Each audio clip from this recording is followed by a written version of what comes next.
লিচুর মৌসুম চলছে, এর মধ্যে তুমুল এক গান নিয়ে হাজির হলেন শাকিব খান। যেন রোমান্টিক তাণ্ডব চালালেন লিচুর বাগানে। গানটির দৃশ্যে যতখানি টের পাওয়া গেছে, নায়ক শাকিব খান নাচে ও এক্সপ্রেশনে যেন আরো এক ধাপ এগিয়ে নিয়েছেন নিজেকে। তবে নায়কের তুমুল পারফরমেন্স ছাপিয়ে সবার তীক্ষ্ণ দৃষ্টি ছিল সাবিলা নূরের দিকে। সিনেমার পর্দায় প্রথম উপস্থিতি বলে কথা, তাও আবার দেশ প্রধান নায়কের বিপরীতে। ফলে সাবিলার উপর দর্শক সমালোচকদের যেমন নজর ছিল, তেমনি অভিনেত্রী নিজেও নিশ্চয়ই চাপে ছিলেন এসব ভেবে। যদিও তার প্রায় সবটুকু এখন সমাধানের পথে, সবাই প্রচুর গ্রিন কার্ড দিচ্ছেন সাবিলাকে। বিশেষ করে নাট্যাঙ্গনের বেশিরভাগ মানুষের প্রত্যাশা পূরণ করেছেন সাবিলা, অন্তত লিচুর বাগানে। তবে গানটির শ্রুতি, মধুরতা ও নির্মাণ কৌশলী নিয়ে অনেকেই খানিক হতাশা ব্যক্ত করেছেন বটে। 2 জুন রাতে মুক্তি পেয়েছে রায়হান রাফির তাণ্ডব সিনেমার আইটেম সং লিচুর বাগানে। রীতিমতো ফেসবুকে তাণ্ডব শুরু হয়েছে বলা যায় গানটি নিয়ে।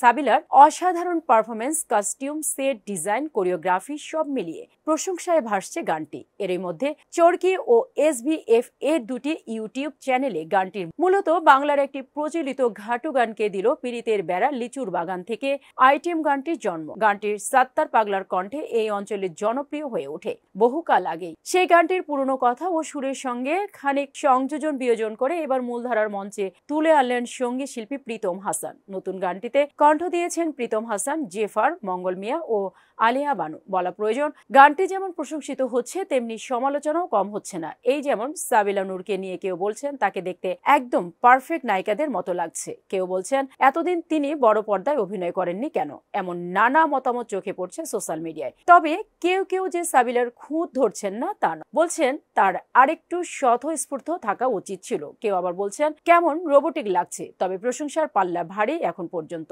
একই সমালোচনা রয়েছে গানটি নিয়েও। তবে শাকিব খানের প্রশংসা করছেন সবাই যথারীতি। তার ফিটনেস, নাচ সব মিলিয়ে এই গানে উপস্থিতি নতুন করে আলোচনায় এসেছেন তিনি। উল্লেখ্য, আলফায় প্রযোজিত ও রায়হান রাফি পরিচালিত তাণ্ডব মুক্তি পাচ্ছে ঈদুল আজহায়। সিনেমাটিতে শাকিব, সাবিলা ছাড়াও অভিনয় করেছেন আফজাল হোসেন, জয়া হোসেন, FS নাঈম প্রমুখ।